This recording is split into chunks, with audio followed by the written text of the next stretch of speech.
So I think I will just introduce our, maybe I should call him our game show host for this evening, is Tony Curran. Tony is an environmental science communicator and a member of the public engagement with research team at the University of Southampton, but he's currently seconded to the Healthcare Improvement Studies Institute based in Cambridge. So will you please give Tony a really big welcome. Tony, over to you. Thank you, David, and thank you, everyone. It's a pleasure to be with you, and I really enjoyed taking the train down from London to be back down this way. I did live in Southampton and visit Dorset and Bournemouth on a number of occasions over many years. And yeah, here we are, back down on the south coast, which is great.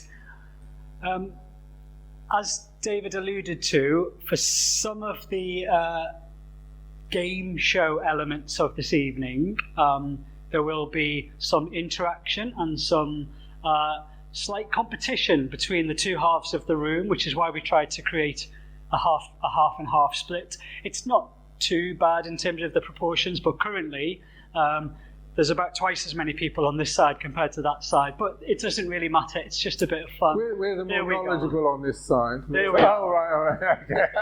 We're actually balanced now, about 8 or 9 on each side, so that's perfect. Thank you very much.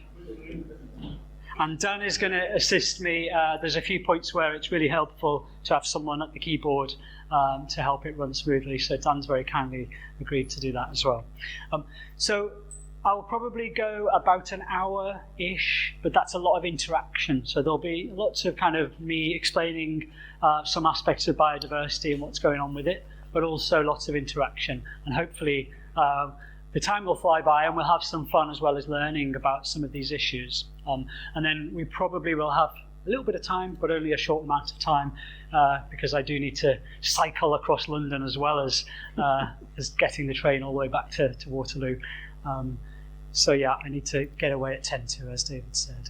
And thank you again to David and Simon in particular for organising and facilitating me to be here tonight.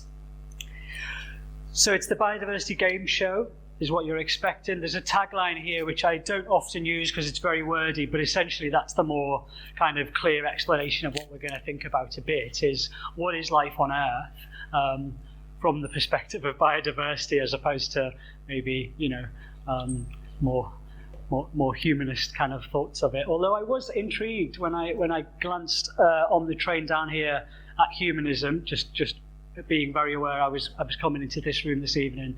The definition right at the top when you look at Google and just literally type in humanism, there's a quote kind of highlighted. I think it's from the American Humanist Society. I don't know if there's a broad agreement or slightly less so between the way you think of things.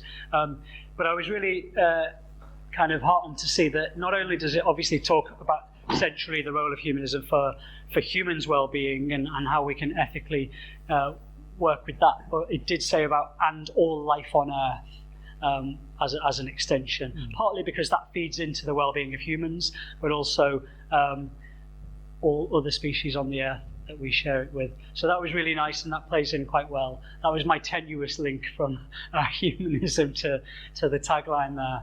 And yeah, you can see the last word, biodiversity loss, is hinting at kind of maybe some of the direction we're going to take the conversation in as we go through. But when I give a talk like this, I try to emphasize these 3 steps, because often people just focus on step 1, which is give lots of information. And we need to learn to be able to, I think, make a difference in this area. But we need to learn not just about the knowledge and what's going on with nature, but also the things we can do to help. And then I think step 2 is really important and often overlooked. At a time now when people are more and more disconnected from nature, there's studies showing that we're more disconnected from nature than we ever have been. Children are no longer allowed to roam away from their home without supervision. And when you go back just one generation, they were, and more so in the generation before that.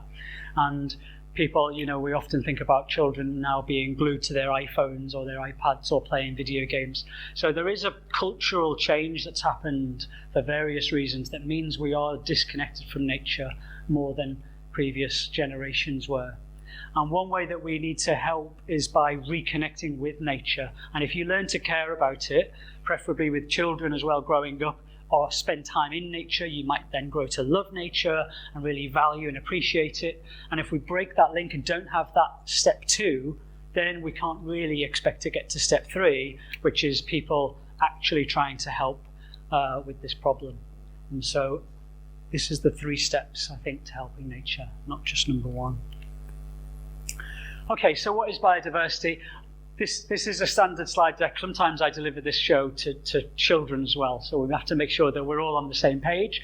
Biodiversity is simply a portmanteau, to use an even bigger word, of those 2 words smashed together, biological and diversity. And so that's what it is, and essentially it's the variety of all life on Earth, all the animals and all the plant species. Okay. And before I go on to the next slide, except for those who were in early when we were checking the slides and might have already seen the answer, I'm going to show you how many species there are on the Earth, but just to kind of get the interaction started a little. Does anyone know how many species we have on the Earth? 2 million. That's a good opening gambit. I'll go for 10 million. We have 10 million in the room, so we've got 2 and 10. Anyone want to go? 7? That's 1,999,000. Well, higher. No, it's not higher, but you've been between those 3 guesses that came from 2 to 10 and then about 7. I've never had such accurate guesses, actually, so that was really good. So if I highlight this area here, there are 3 different types of biodiversity. You could think about dogs as one example, lots of different kinds of dogs, but they're all one species. So there's lots of genetic variation within a species. And then down at the bottom, there's lots of, you could think at habitat or ecosystem level about the diversity. But just for a moment in terms of species, because that's the question I asked, that's box 2 there. And the answer is 8.7 million plus or minus 1.3 million. So you could say 7 and 10 are about right, and 2 is still in the right order of magnitude. And 1.7 million is actually the number that have been scientifically described, so that was very close to your answer. And the number is going down, and so hopefully it won't reach 2 in the near future, but there is a downward trajectory. And as I've highlighted there, over long time periods, new species are being formed and species are going extinct. There's a bit of an imbalance in that equation at the moment, which we'll come on to.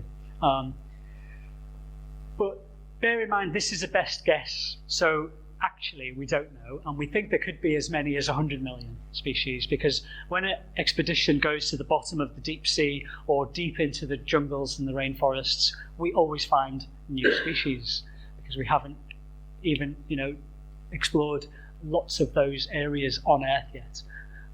And so that's quite an exciting thing that we don't know. But the best guess is around about the 8.7 million. And what does that look like? To get things started, we're going to play a little game. So the games are all based on TV quiz shows. So those who know, love and watch or get involved in TV quiz shows will be at home this evening. The first one is Tenable. Does anyone know the game show Tenable from the TV? Only one person. Okay, well, you're in for a treat, because not only are you going to hear about it now, you're all going to have a go at it. So with Tenable, the idea being 10 in the name is that we guess the top 10 answers of a particular question or category. Okay, so as you might expect, this one is about life on Earth and all the organisms on the Earth. And so we're thinking to test your levels of interactivity, this is going to be done as one big group together, not competition for this first game. We're looking at all the organism groups that exist on the Earth, but at the taxonomic organism group level. So an example is reptiles, and another one is amphibians. So think about that kind of category of taxonomic group. Reptiles and amphibians together are less than 0.1% of the mass of organisms on the Earth. So what are the other 99.9%? So with Tenable, we have the top answer, the biggest, the heaviest, when you add them all together in terms of mass, at the number 1 point, going right down to number 10. And so we're going to see how you do. So here are the 10 answers. Does anyone want to be brave and have a go at the first answer? Right at the back. Primates is a good answer. Well done. Primates is part of another organism group, which is mammals. Well done. So if Dan could press number 8. Mammals are the 8th largest by mass on the Earth. And it's interesting to note that livestock, the animals we keep for our own consumption and use as humans, weighs a lot more than the humans do. And the humans weigh a lot more than the wild animals do now, because we've driven wild species downwards a lot. So we've got down here and then at the back. So Did you say that by biomass? yes, for this question it's by biomass, so bigger and heavier counts more. Dan? Insects is a good answer, yeah. Number 4, Dan, if you could press that, please. I've included worms in this. It's a slightly different group, but I've put them together because they're kind of similar. So yeah, that's the anthropods and the annelids together. So you'll be the next answer, but first was at the back there. Is plants too big a group? No, it's a very good size group because it's the top answer. So when we think of trees, trees are very heavy and there's lots of them. Side question, do we know how many trees are on the Earth? We do. Well, we have a good estimate, not exactly, but we have a good estimate now. Does anyone want to guess what the answer is? Yeah? 100 million. 100 million. More. 10 billion. It's more. More. Billion. More. 3 billion. No, more. Keep going. What's the next thing above billion? A trillion. Trillion, yeah. So we think now, due to modern scientific methods, basically from space, the resolution of the images we can get, we've got a much more accurate picture of how many trees there are. And it's a lot more than we thought, so that's good news. It's about 3 trillion trees on the Earth. Wow. So next time somebody wants to know the answer, you now can tell them how many trees. Okay, next answer. I was going to say fish. Fish is a good answer, yep. Fish is number 5, Dan. Well done. Okay, so there's 2 that are heavier than fish and insects combined. Yeah, one here and then over there. Microbes. Which ones? So, all of them.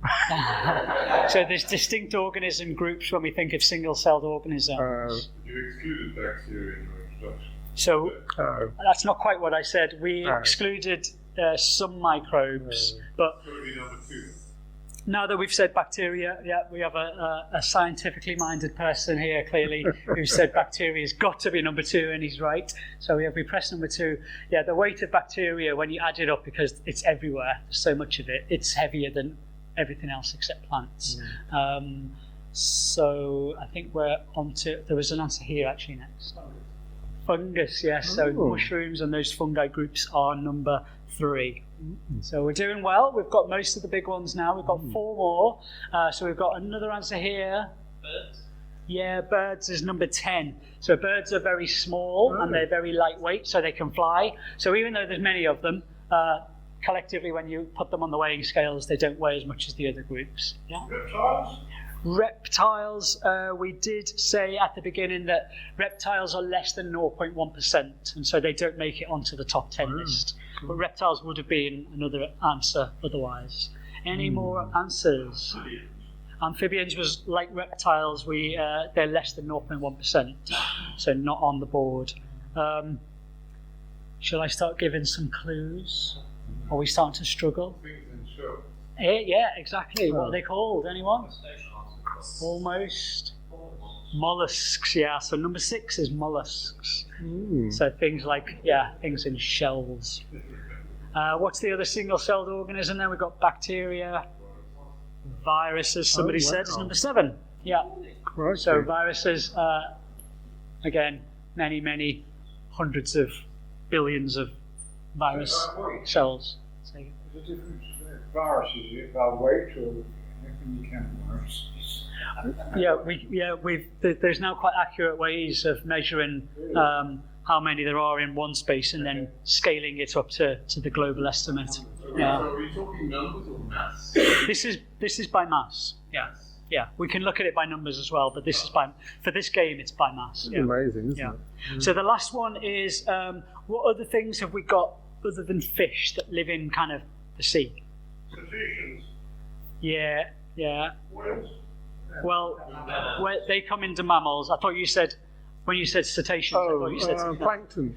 We've got plankton, we've got things like algae or corals and jellyfish. So if we press number 9, basically that's the last big group together, is all those other things that are called cnidarians, anemones as well. So that is the board. Well done. So collectively as a group, you have solved the board of organism groups. And just in terms of what it looks like, if people do want to get the detail, I'm happy to give any of these links and things afterwards, but that's what it looks like on a chart. So plants is 82%, bacteria is most of the rest, fungi is about this bit out of the totality of 550 billion tons of carbon, and then these really small bits here have been blown up on the right so you can see them. So again, much smaller things are the insects, the small things in the sea, the shells, the fish, the birds, the mammals, the livestock, and the viruses. I thought someone was shouting out at me then. Okay.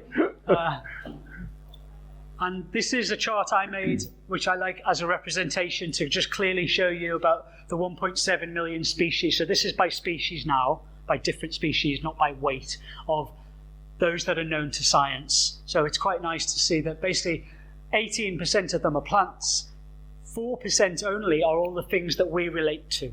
So all of the things with bones, the mammals, the birds, etc., are only 4%. And so we shouldn't get too preoccupied with trying to conserve and save and only protect the ones that are like us, the mammals and primates and things, because 75%, most of the biodiversity on the earth is plants, trees, and invertebrates. Most of those are insects. Okay, we're now going to play another game of Tenable. Now that I've got you warmed up, can we give ourselves a round of applause for the first round? For getting every answer right. Well done, Dorset. Yeah. I'm going to experiment and do this a different way because I always like to change things and see what works well when I give a talk. I've not done it this way before. If you were on Tenable, the TV show, if you'd have got through the first round successfully by progressing, because it's normally teams against each other, then you'd go to the final and you'd be given 2 choices and you'd select one choice to see if you can beat the Tenable board. And the way it works is only those people who were still in and have not been eliminated in the first round would be in the final.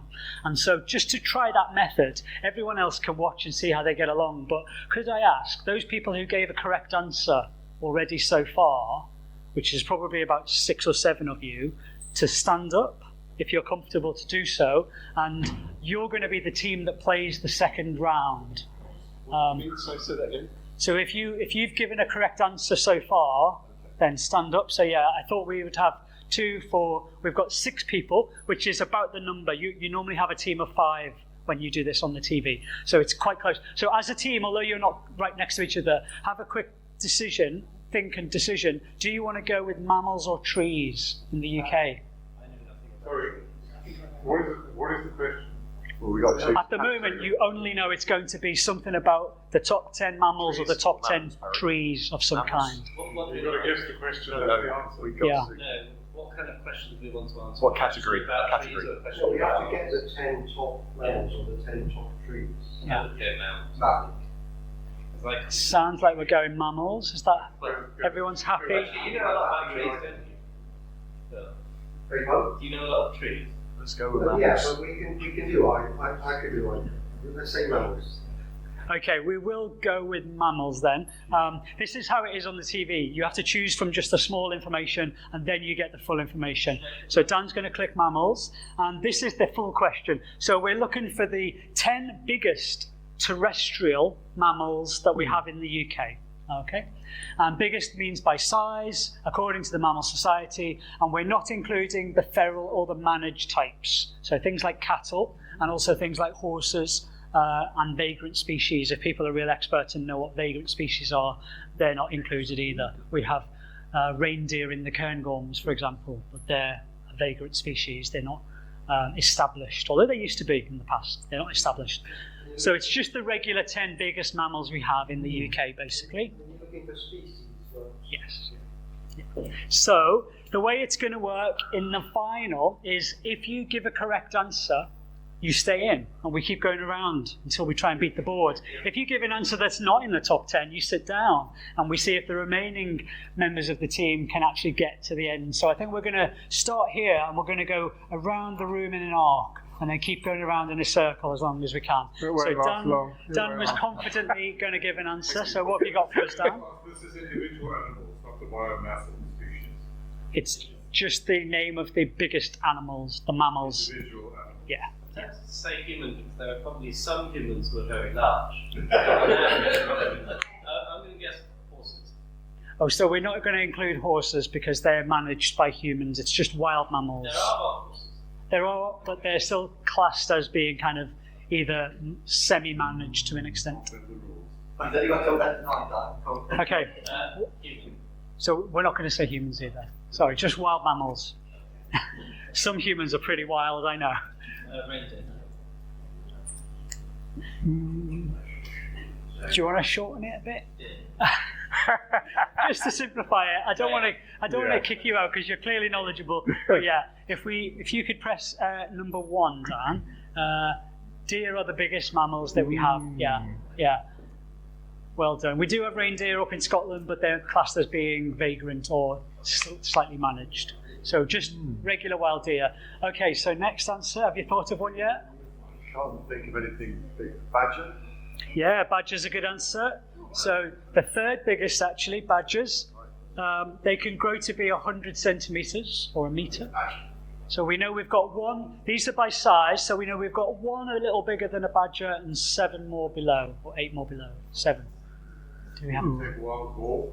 We do, number 2. Well done. So there's the 3 biggest ones, or we could say the easiest ones. Well done. Everyone's still in. So now we've got 7 more that are smaller than a badger. Do we have another? Yeah. They're going down in size order here. Yeah.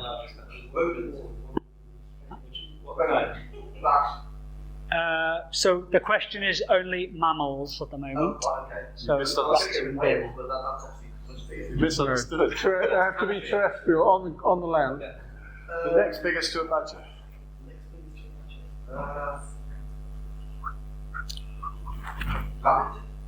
Okay, so we'll take rabbit. Unfortunately, though, rabbit is the 11th answer.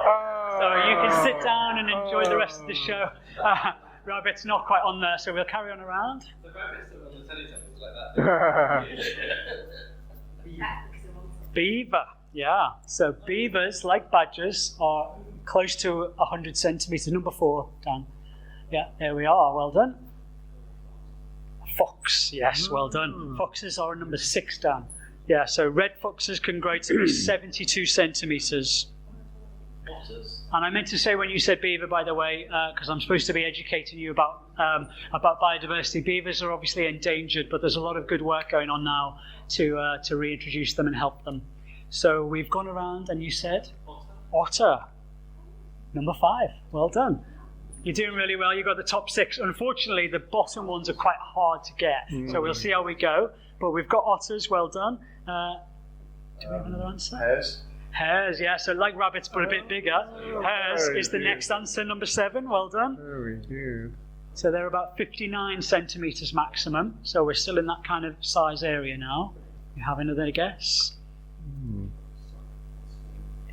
These last 3 are really difficult. So you've done well. Most people get to 6, 7.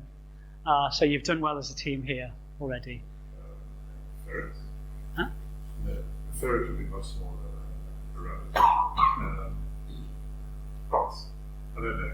Yeah, so ferrets, you're right, ferrets would be a mammal, but they're not in the top 10. So you can sit down and go.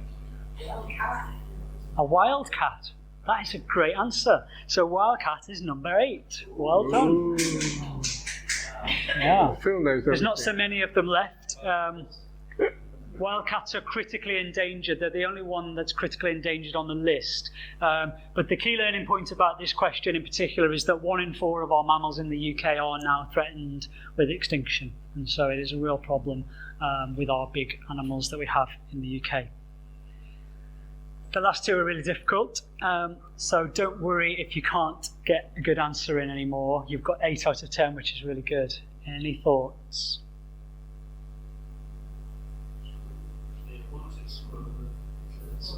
Yeah. So squirrel is number 15 on the list, so that's not quite on there.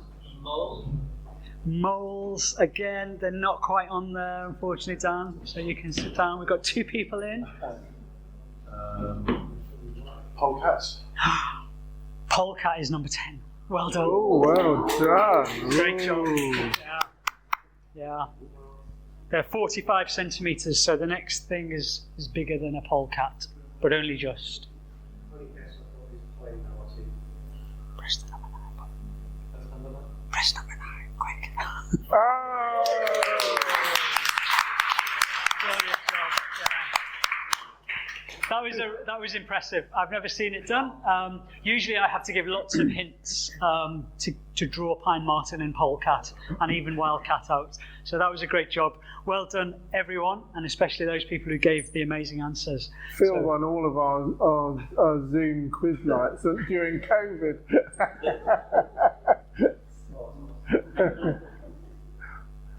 Okay, we'll move on then. So that was, you've now all experienced a bit of Tenable, like on the TV. As being wild. Yeah, you could argue that, I suppose. The way they've been reintroduced is so managed by people and... We used to have bears.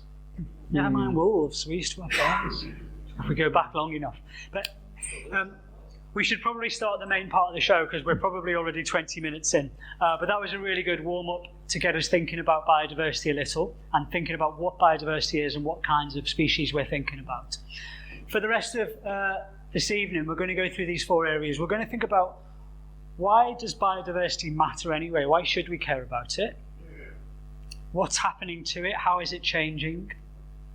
Why is it changing? What are the causes of those changes? And then finally, because we're going to dip into some negative thinking for some of those areas, we'll end on a slightly more positive note of what we could potentially do to help nature. Okay, so number 1, why do we care about biodiversity? Here's a few quotes just to get us started. The Secretary of State for for the Environment said a few years ago that biodiversity is key to the survival of life on Earth. There's lots of quotes like this. People say it's an indicator. It's a good warning. In a lot of species like butterflies, bees, if they're on real decline, it's a good early warning kind of indicator that things are wrong in those habitats or in the country. So it's important to give us those signals. You could argue from the moral perspective about how we as one species on this earth have the right to drive many other species to extinction, because that is what's happening. Or you could think a bit more pragmatically. This Driven to Extinction book I'll refer to again later, but the quote from Richard Pearson here, the economies of the world would grind to a halt without the services we get for free, by and large, from biodiversity.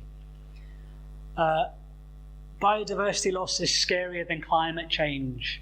I like this slide because often I give talks or I have conversations around climate change and how we can reduce our impact on the environment, our carbon footprint, our greenhouse gas emissions as a country. And we get carried away with thinking about emissions and about climate change. And so this is quite an interesting slide to just ponder for a moment, isn't it? That the Director General of the WWF, you might say, well, he would say that, but his argument is that it's even more scary than the climate change problem. If we lose the oxygen that comes from the oceans and the forests, we really are doomed on the earth. It's things like that we start thinking about. When you start thinking about climate change having a tipping point, it creates runaway effects. There's lots of ways that could manifest, and with a large drop in biodiversity and the ability for our habitats and our ecosystems to be able to function.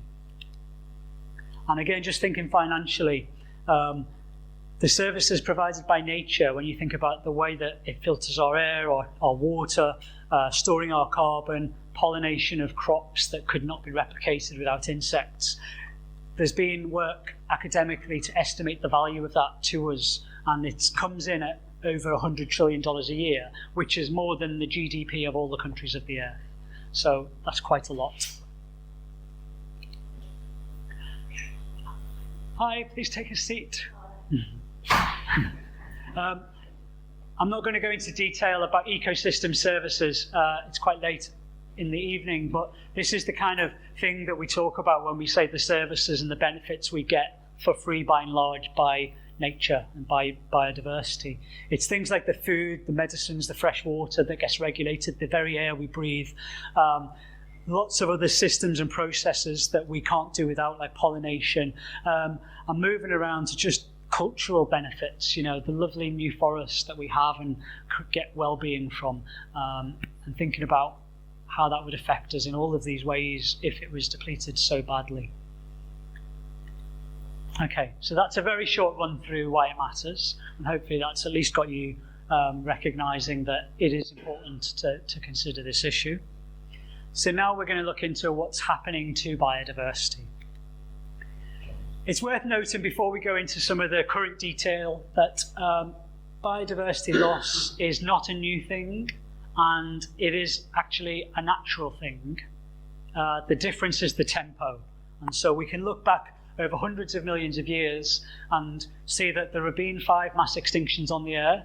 And it's quite, again, one of these interesting things to just dwell on for a moment, that 99.9% of all the species that ever lived on the Earth have now gone extinct and no longer do. But again, that's over very, very long time scales. And these mass extinctions, these 5 shown here, were all precipitated by a natural event, and they were all 50 or 100 million years apart. And what we start to hear now, this word Anthropocene, that you've probably heard of, is this thing that's potentially, people are saying with more certainty, where we are now. Human-caused changes at a global level that are now the predominant thing that is shaping and affecting the Earth on that planetary scale. And this is natural caused, with predominantly the greenhouse gases, but also lots of other changes in the way we use the land, etc. And the worrying thing is that whilst species extinction is a natural thing, it's normally very slow, and there's also new species forming. And where we are now, at the very conservative estimate, is that 10 to 100 times the normal rate of extinction is what we as humans have caused. I said that's conservative. Something recently was estimated to be 1,000 times the normal rate, and the WWF would say that it's 10,000 times the normal rate. Yeah. Sorry to butt in, but I'd just ask, are we forming new species now? Have any been spotted? New species will be being formed. Yeah, it takes a very low. It takes a long time because it's normally one small change, another small change, and so yeah, there will be species forming in more remote parts of the world, not affected and used by humans so often. And that's part of the problem in a slide about to show that there are not many of those places left that are truly wild and natural. Just before I get to that slide, the Global Living Planet Index is something people might have come across because the Living Planet report comes out every year now and gives us a nice update. And they have been monitoring 5,000 species since 1970. And so it gives us a nice rich picture of kind of an indication of what's happening with species. And the unfortunate kind of pattern here is that there's been a 69% drop over that time scale in the abundance of those species, the number of each one of those species that exists. And as recently as 2014, that was 52%. And so the percentage drop is continuing to increase over time. A really good data set, the best data set really, when we think about what's happening to species at the species level, is the IUCN, the International Union for the Conservation of Nature, their red list. Some people might have heard of it. They classify species from not of concern, because it's thriving and it's okay, to extinct. And if we go to these 3 in the middle, either vulnerable, endangered, critically endangered, then we class that as being threatened with extinction. And that'll become relevant in the next game we're going to play. I'll use that word potentially, threatened with extinction. And so that means at high or very or extremely high risk of extinction. And from the 150,000 species that have now been assessed, 33% of them, so 1 in 3, fall into that category of threatened with extinction. So don't think that it's just small numbers here and there. We're talking about large percentages. That's at the global level. If we move down to Europe for a moment, this data set shows us on the left, it's the conservation status of our habitats, and on the right of species from a sample of 2,800 species. And essentially this is color-coded. You can't see maybe all of the words, but it's green for good, and you can see that's a minority for both habitats and species. And red, as with all of these things, is bad, and yellow is poor in this case. So the state of our habitats and our species in terms of conservation is predominantly bad and poor, not good, is the takeaway message from this data. And then if we come down to the UK level now, where we are, again, for those that were interested, we have 70,200 species in the UK. And I'll just highlight a few areas on this chart. So the big circle is the 70,000 species. Looking at the red circle, so the IUCN's red list just for Great Britain, almost 1,200, so 15% of our species are threatened with extinction, and 2% already went extinct over the last few hundred years. When we think about the blue circle there, a really good thing that we do in the UK, although the last one was 2019 now, is a state of nature report and study. And that looks at 700 of our key species. And from those, it looks at how many species are increasing and how many are declining over time. And so it will be normal that some happen to go up and some happen to go down. But overall, there was a 58% decline. And the overall number of species went down by 13% just since 1970 again.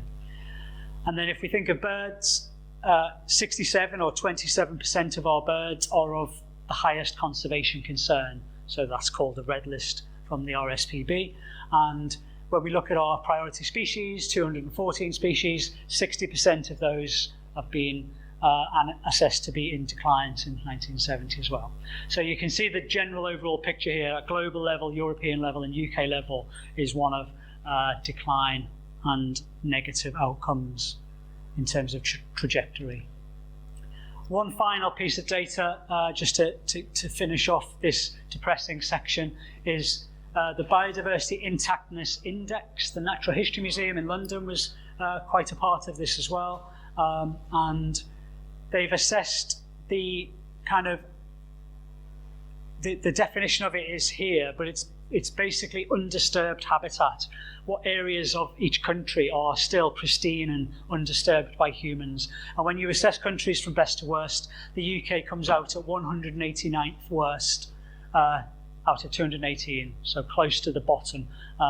And so the UK is among the most nature depleted countries in the world, or you could phrase it as we've lost about half of our nature, of our true wild natural areas since the Industrial Revolution has gone, which is the worst across Europe. And so on that note, you're all very depressed now, and I'm sorry about that, but you know, this is the talk you've chosen to come to this evening. Yes? What's the USA so low? Why is America so low? They're very large. They've got lots of deserts. Even worse than us. Yeah, I mean, I suppose if you contrast Canada, it's not shown there, but Canada is near the top. Canada is a huge country with low population that really cares about its wild spaces. America is a place with 330 million people ish, and again, they do have large areas, but how many of them are pristine and undisturbed by nature, truly unaffected by nature? They do have a lot of kind of conservation areas, but they have hundreds of millions of people who fly around and drive around constantly. And so like in the UK, it's very, very developed as opposed to left natural. Okay, we're going to go on to another game and lighten the mood in the room and get you involved again. So hopefully you're going to engage with this one. So only one person knew Tenable, but I'm hoping people know Blockbusters. Who's heard of Blockbusters? Heard of it, yeah. There we are. Most people have, and most people smiled when they said it, so I'm guessing, therefore, you'd like to have a game of it. So we just, I'll do it, sorry. Go to the next slide and turn the volume up slightly. We're now going to play a game of Blockbusters. Obviously, this is Biodiversity Blockbusters, though, and so, like on the TV, we're going to split the room in two halves and have a blue team and a white team. The blue team is going to try and make a line of correct answers from left to right, while the white team try and make, I don't know why I pointed over there, I'm assuming now blue team, white team, a line from top to bottom. I'm going to read out a question. The answer is the name of a species. Okay, so you'll learn a little bit about some of the species, maybe that are having problems. But if you can guess the name of the species I'm describing, you will help your team. Sometimes I run this with buzzers, and we have to buzz in. It gets really competitive. But I find it when there's a big room of people, it's quite nice actually just to have two teams and let everyone have a go. The downside of this approach without buzzers is we can't quite see who puts their hand up first. So do put your hand up, and both me and Dan's going to be neutral for the purposes of this one, because he's going to try and help me to look forward and see who's the first person to put their hand up. And if you think you were a little bit quicker than the person I chose, don't hold me against too harshly to that, because it's just a game, okay? Yes? Could I just ask, I've heard of Blockbusters, but I haven't actually watched it. The letters in the middle, are they the initials of the answers, or we've got to get them in a... Exactly. No, that's it, yeah. So the answer begins with that letter. Yeah. So Do you know which one we're aiming for? you will, because, yeah. Does White have an advantage because they only have to get 4 in a row and lose? Very astute, Dan. White does have an advantage. There are slightly more people on this side of the room, and normally on the TV, the white are on their own, the blue have 2 people. And so just to slightly replicate that, the blue team is going to be here with a slightly bigger group, and the white team with a slightly smaller group, so has it slightly easier. And it doesn't matter where we start, because both teams are playing and have to get a complete line. But just as you asked the question, I'm now going to offer you to choose the first question, to choose the first letter. Which letter would you like? Let's go for D. Okay, it's a D. So everyone start thinking about potential animals. There is a balance here as well, because if you put your hand up and answer too quickly, and I haven't given you the full question, if you get the wrong answer, your team is then locked out, and the other team gets the rest of the question and a chance to give an answer. So it's about judging when is the right time to go for it. Okay, so here we go. D. What D is a marine mammal that is vulnerable and in decline due to coastal development. Oh, this one was just a little bit quicker. Dolphin. And it went with dolphin, which is not the right answer, Dan, so don't press it yet. So this is a good example of where people, they were getting there, but it was just a bit too quick. So I'm going to give the rest of the question, and then you get a chance to answer. So in case it affects what you might say. So they're in decline due to coastal development and destruction of the seagrass on which they feed, and they are commonly known as a sea cow. So I think 3 people. Do you want to confer and make sure you're going to give the best answer? They're all saying dugong, which is the right answer. So the blue team, so it's gone blue, as you can see. So blue team are off to a good start. Well done. And now blue team, does someone want to give the next question that you'd like to go for, the next letter? L. L. We're going to go for an L. Everyone get ready to buzz in with a virtual hand up. What L is a medium-sized member of the cat family. There are 4 species of this animal, and 4 is your hand up? And 4 letters in its name. His hand is up. He's gone for lynx. It is lynx. Well done. Most people go with lion and get it wrong, because the next clue is none of the letters are vowels. But you got it. Well done. It is lynx. This is the only question in the whole set which is actually a positive news story. Did I finish? Yeah, I did talk about dugongs being vulnerable. Lynxes are... they were reclassified from critically endangered, if you remember that scale earlier, to only endangered in 2015 due to the intense conservation efforts that we put in to save the lynxes. So actually that one is a positive story. Great, well done. Next letter. O. Okay. This is quite a tricky one. We'll see how we get on. Which O is a flightless bird found in New Zealand that is going the way of the dodo with only 150 left? It's not ostrich, no. That's the common answer at this point. But I will give, it is a really difficult one. So I'll give the blue team the rest of the chance to answer after the last bit of the question. Its two-word name is formed by two other very common bird names. And this species is also known as a kakapo.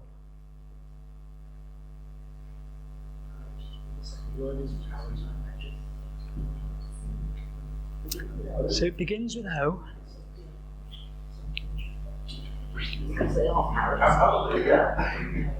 They get 5 more seconds. 4, 2, 1. What's your answer, blue team? Go on. I think you were closest. Do you want to give us a guess? I said it. The second word is probably parrot, but I don't know what the third word is. Huh? I know what they are. No. Okay, we'll call that one black then. So we'll have to go around that now. There is no such thing as black. Just leave it as O then. It is owl parrot, but you didn't give it when you had the time available, and I need to be fair to the white team, sorry. So we're not going to accept it for the blue team, but it was owl parrot. Owl? So you know now. Never heard of it. Yeah. So I only brought one set of questions with me, but I'll slightly ad-lib because I think you'll get it anyway. Another question for O. So fingers back on the buzzers, both teams. There is a large hairy primate that is very endangered in the Borneo jungles. Well, you put your hand up first, but you're not playing, Dan. You're not playing. So do you think it was this side? I think Phil got it. I think Phil got it. Yeah, it was orangutan, yeah. So orangutan's critically endangered now. Just so that we can move on. Okay, next letter, blue team. Phil, as you got that answer? Okay, we're going for J. The white team need to kind of get in the way of them a bit, potentially. What J is one of the rarest trees in the world. Its name comes from the fact that its fruit resembles the umbrella-shaped aquatic animals that sometimes sting us. And there's less than 100 of them left, all on one small island, so it's critically endangered. It is the jellyfish tree. Well done. White team are on the board. Did you know the tree or just get it from the clue? From the clue, yeah, good. Okay, white team, would you like to choose the next letter there? C. Okay, C. What C is a carnivore of the cat family, and it's the fastest animal. I think you were the fastest animal in the room then. Cheetah. Yeah. It is. Well done. Very good. So cheetahs are vulnerable because of poaching and habitat loss. What you'll hear repeatedly in these answers and the other things I say is that it's usually the thing that drives a species towards extinction is not just one thing, it's multiple stresses on it. So in that case it's habitat and also poaching. But usually it's habitat loss because of humans and poaching by humans. So there's usually a common underlying theme. Okay, white, next letter. Okay, we're going for H. Which H is a large, mostly herbivorous mammal with short stubby legs and sharp teeth? Hippo. Hippopotamus. Well done. Blue team are one away. Yeah. So hippopotamuses are vulnerable because of hunting for their meat, illegally obviously, and for their ivory teeth. Okay, last letter. V. We're going to go for a V. This is obviously critical for both sides, but if the blue team get it, they win. What V is a group of venomous snakes found only in... That was very quick. Viper. Well done, that is correct. Blue team have got it. Well done, blue team.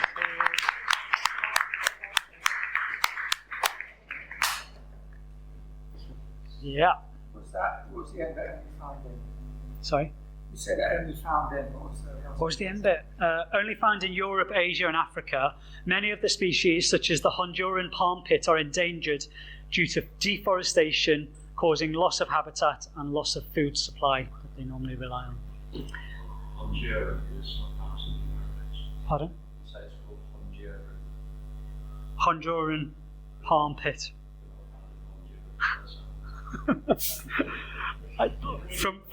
From the research I did when I was building this, they're only found in Europe, Asia, and Africa. Yeah.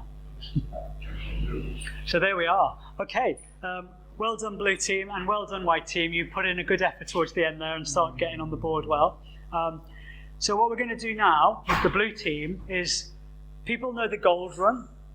So with the gold run, the team that wins and gets through the first round gets to have a go at the gold run. And you get 60 seconds only to try and get a line of correct answers from the left all the way to the right. And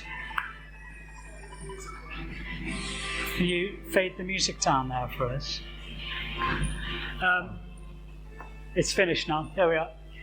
This time it's 2, 3, or 4 letters, and they spell out the answer. So the answer will be 2, 3, or 4 words long. Okay?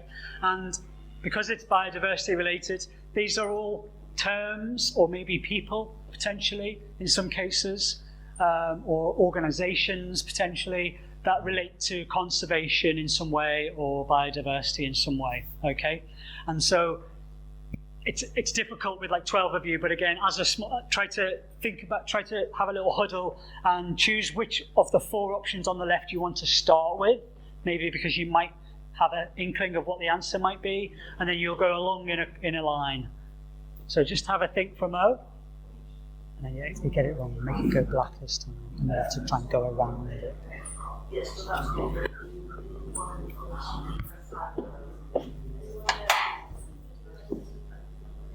Okay, do we have a decision? I'll potentially suggest one of the 2 middle ones because it gives you more options. If you get an answer wrong, it goes black and you have to get around. Can we start with the second one? No, you have to start on the left and go to the right this time. So you want to go NR, did somebody say? Yeah, it's as good as any. Okay, so Dan's going to be, when I start asking the first question, Dan's going to start the 60-second counter, and then he's also going to hover ready to reveal the answer if we get it right and make it go yellow. So, good luck, team. 60 seconds, here we go. NR. This is the name for areas protected for their importance for wildlife. In England, there are 200. Nature Reserve, yes. Next one. RSPB. Okay. Does anyone want to guess? It's a conservation charity. Protection of birds. Yes, next. Next one. SDA. SDA is the English naturalist and presenter who for 6 decades has helped millions of people to understand. So David Attenborough, next. BD. Biodiversity is a portmanteau of these 2 words. Yes. Next one. Choose. NT. National Trust. Say again? National Trust. National Trust. Very well done. Yeah, it is. Good job. Almost slipped up at the end there. Yeah, you beat the clock. Again, very well done. Not many people get across the board in less than 1 minute, so very well done there. Congratulations. Okay. Do they literally get some gold for that? Do you have any? I forgot to bring some. We're going to play another game now, just to keep you engaged. Who knows Pointless from the TV? Okay, so not as many, but quite a number of you. Pointless is a game where you have to try and get a difficult answer. You want to try and get the lowest score. In most game shows, the highest score wins. Like in Family Fortunes, for example. But in Pointless, it's the opposite. The person who gives an answer that has the lowest score gets to win. Okay? And this is the question. And so with Pointless, the way we're going to work it together, if you've seen it on the TV, people work in pairs against other teams, and they have to try and give 2 answers, and the lowest collective score from those 2 answers is the winner, and they go through. And so we're going to replicate that just in 2 halves of the room. So I'll fully explain the question, and then you'll have a minute to have a confer, and you're going to decide 2 answers to give, and you're going to decide 2 answers to give, and I'll collect 1 answer from here first, and then 1 from there, 1 more from here, 1 more from there, and then whichever side has the lowest collective score will be classed as the winning side. But I don't have prizes with me today, so it's just a bit of fun. But it will get us thinking about primates in this particular question. So primates, we might have heard a couple from the previous game show, are big-brained mammals that are predominantly tree dwellers. And like with Pointless on the TV, I surveyed 100 people, and I gave 100 people 100 seconds to name as many primates as they could that they thought were in peril. In peril means it's the 25 most endangered. So they're the ones that are in the list for this game. So there's 500 primates. We're looking at the 25 most endangered primates, okay? And so you have to think about not only which ones might be the most endangered, but also the ones that a survey of 100 people might have thought of and given the answer to. So you need to get a balance. It needs to be on the board. If it's not on the board, you score 100 points, which is really bad. So you want to try and score fewer than 100 points. Okay, so that's it. Think about rare primates that you think might be very endangered. And have a think. Think quietly so the other team can't hear you. And I'll come and get 2 answers in about a minute. Okay, think of a couple of primates. Yeah, I forgot to bring it back. So I'm sure gorillas are. Gorillas? Yeah. Gorillas, orangutans. What about other things like well, I didn't forget. I've got one here. I've got a pen. Bonobo, yeah. Paper, that would be brilliant. Here you go. Chimpanzees. so there's 500. Can I borrow the piece of paper? Because I'll use that as I go around, and then I'll let you do the maths. I guess if it was anyone else's bank details, it wouldn't be okay. Monkeys. Barry's our man. Yeah, I was going to say, are lemurs and marmosets the primates, aren't they? Yes.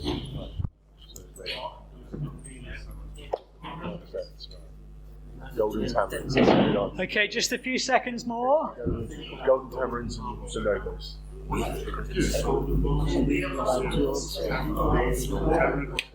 So for the game after, was it 8:35? No. Sloths. Primate. It's gone very quickly. Not too endangered. Okay, there's not going to be any Q&A. That's fine. We'll still do this game, and then I'll wrap up for 8:15 and run out the door. So just remember for the next game, we just slightly move the laptop that way a little bit because people need to press the buttons on the only connect game. Maybe. I know what you're saying. Yeah, just make sure they realise what to do in terms of moving the mouse cursor to press the buttons. Thank you. Okay, time's up. It's 8:35 already. I didn't realise we're having so much fun. Go for it, Steve. So we're going to get one answer here, and then one answer there, and then one more here, and then one more there. If it's a duplicate, we'll just run with it now, and you might still get points. But what's the first answer from the blue team? Aye, aye. Okay. You could probably tell from my reactions, maybe. But we'll hold that thought for a moment. What's the first answer from this team? Go for orangutans. No. Most obscure. Most obscure. Okay, right. Tamarins. Golden tamarins. Golden tamarins. Marmoset. Golden tamarins. I'm looking at the answers at the same time as writing it down. I don't want to be hung, drawn and quartered if I give the wrong information at the end of this. What's the second answer over here?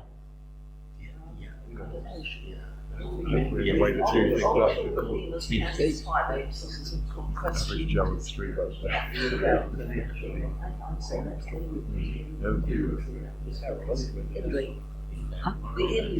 Is that one of the lemurs? Was that? Yeah. Okay. Thank you. Okay. And what's the final answer over here? Orangutan. Okay, they're going with orangutan. Okay. But you risk getting 100 points then if you go for one that's really rare and it's not on the list.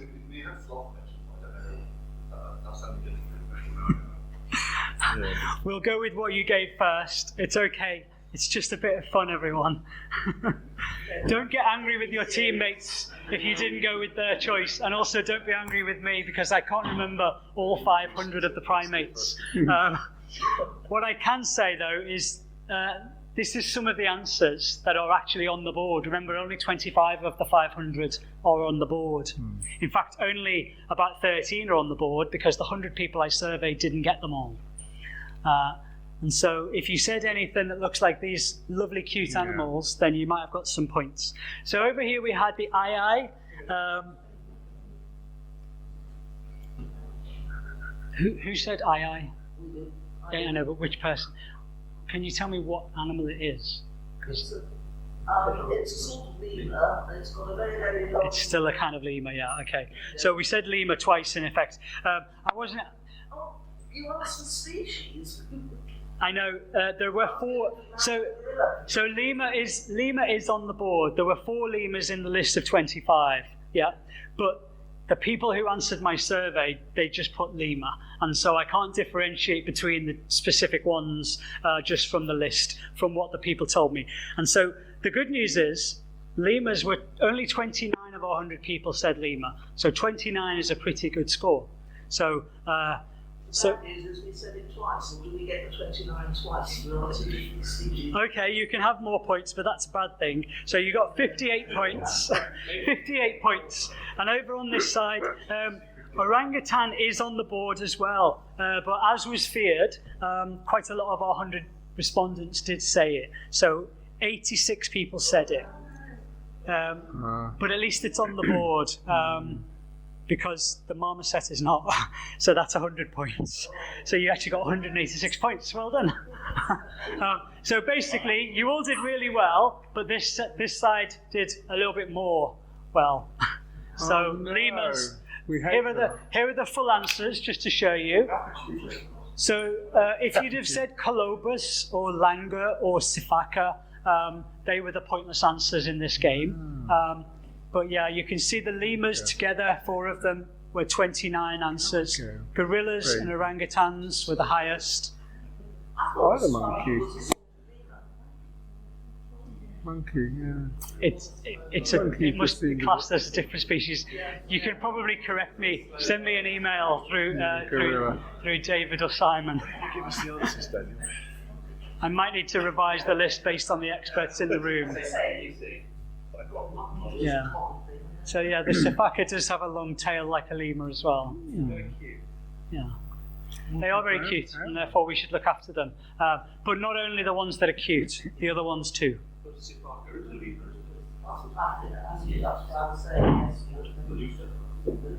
Yeah. Okay, so I think basically, so yeah, sifaka was on the list, but nobody said it, whereas 29 people said lemur. And then I just added in brackets afterwards. I shouldn't have added 4 listed because actually sifaka is one of them as well. But that's fine. Okay, I'm conscious of time. I'm being reminded by Dan. Time has flown by. We're going to flick through some more slides now. So we've learned quite a lot about some of the problems around biodiversity and why it matters. So just thinking a little bit about what's causing it. I've given some hints already. Humans. This is one interesting graphic I often show about just the land mammals on the earth for a moment. It's by weight again, by mass. The dark grey in the centre is the weight of all the humans on the earth relative to the weight of all the cattle, horses, pigs, etc. that we keep for our consumption and our use and our benefit is the light grey. And just to bring that out about the number of wild animals that are left is the green. So that is the relative proportions by mass now. And so the picture this paints in broad strokes is that humans are monopolising the earth for our own benefit and use at the cost of wildlife. And I don't want you to get hung up on the percentages here, but broadly speaking, in terms of the relative weights of what's causing the changes, we can say that habitat is the biggest thing because it's these two areas together. Yeah. So either the loss or the degradation of habitats of species. The second biggest thing is exploitation of species by humans.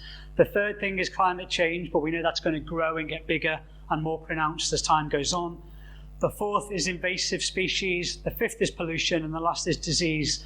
And again, the overall takeaway here is that when you think about what's causing the exploitation, the habitat degradation, the climate change, what's allowing the species to become invasive, and what's causing the pollution, it's humans. Some of the disease and occasionally some of those other things have a natural cause as well, but predominantly the underlying factor is humans causing this. So just to run through each one with one single slide, habitat loss, agricultural change, by far the biggest effect in the UK.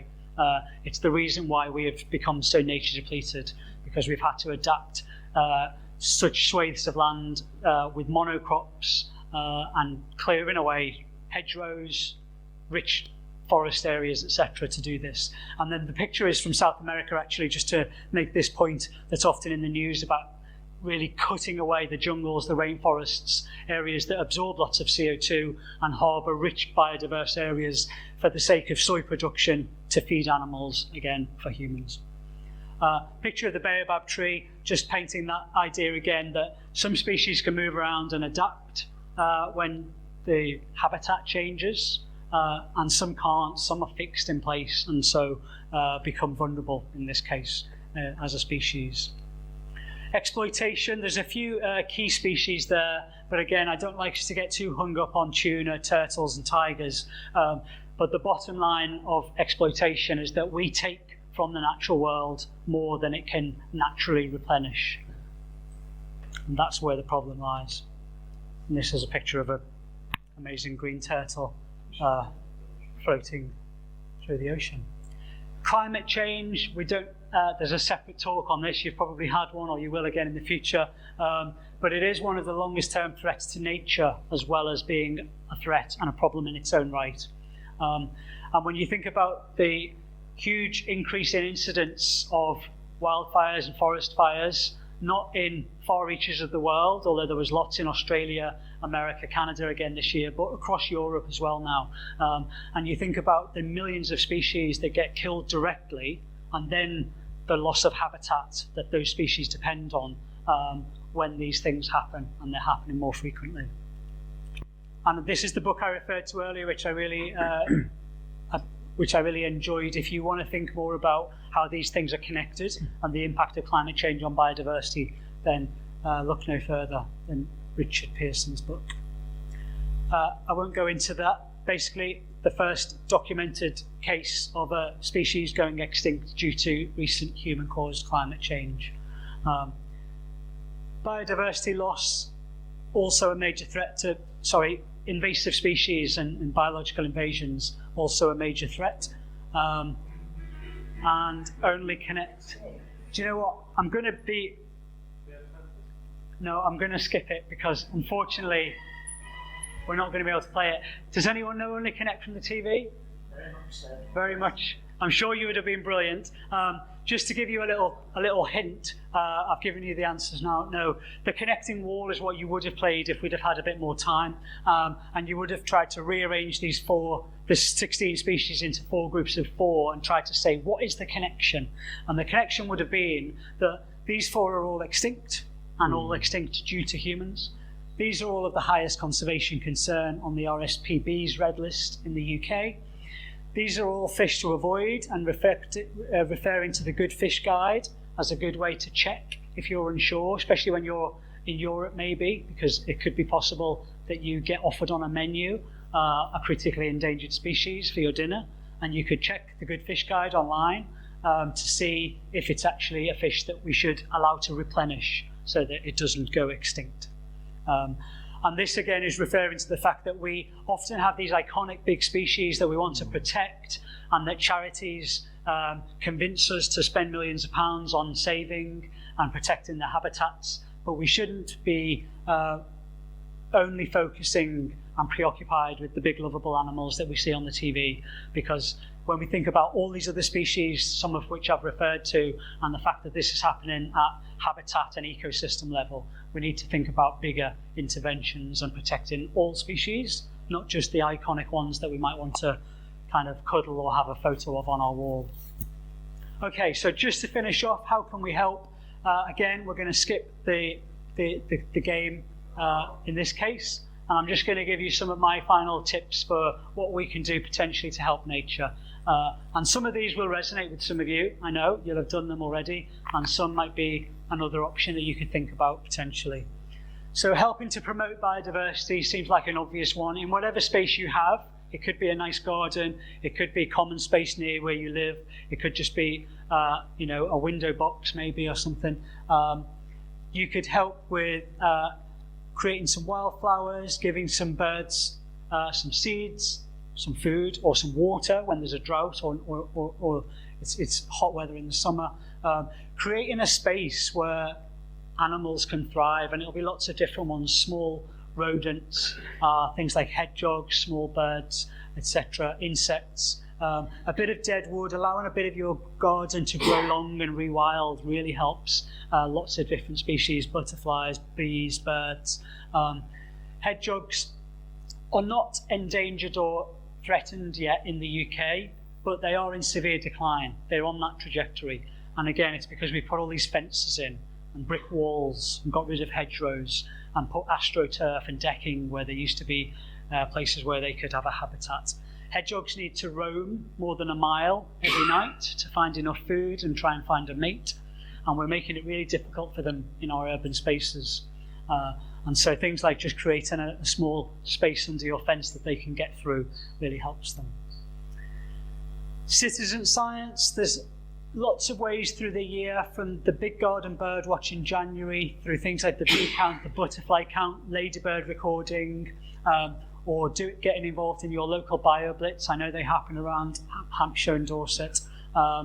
Is a really nice way that you can help. Scientists don't have enough capacity to do it on their own. They're not very well funded, etc. When millions of people all over the country come together and contribute to a survey, we can get a really much more accurate picture of what's happening with nature.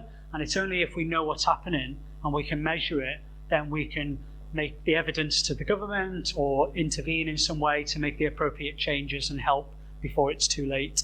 So citizen science is something everyone can get involved in. And another one, going back to that first thing I showed you about learn, care, act. If we want to help nature, we need to care about it. And one way we can do that is to get out and explore it yourselves, take some family members, children perhaps, and have a day out, maybe allow kids to get their hands a bit muddy, do a project together, try and spot some species and swap screen time for wild time, get a love of nature back in to people, and then they might start to care about it and want to save it. And a few final things, just on my last slide there, about being a responsible citizen, thinking about what your impact on the environment is. I'm sure this won't really apply to many of you in the room, but it's something, again, you can pass on as tips to other people. Simple things like not littering. I've literally seen it. I've seen animals distraught, stuck in a crisp packet, etc. Not buying seafood unsustainably, we mentioned. Thinking about your lifestyle and consumption patterns. I've written the word ethical here because there are some problems with some zoos, but zoos like we have in England are doing a lot for conservation. They invest, they do research, they support species reintroductions and conservation. So it is good to visit a zoo and help zoos. Being a voice for change, whether that's locally around you or in more organised ways at kind of national level. There's some tips there that you can do.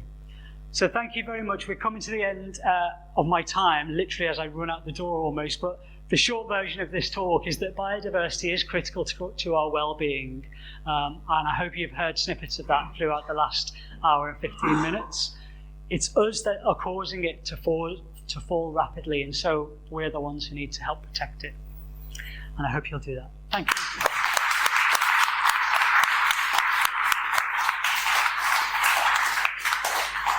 Thanks so much, Tony. Well, I think we need to let you go. Simon, are you taking Tony back to the... the station. Okay, well, safe journey home, and it's been very entertaining. Thank you. I'd It's like to great. have been able to join you in the bar. Maybe Yes, another time.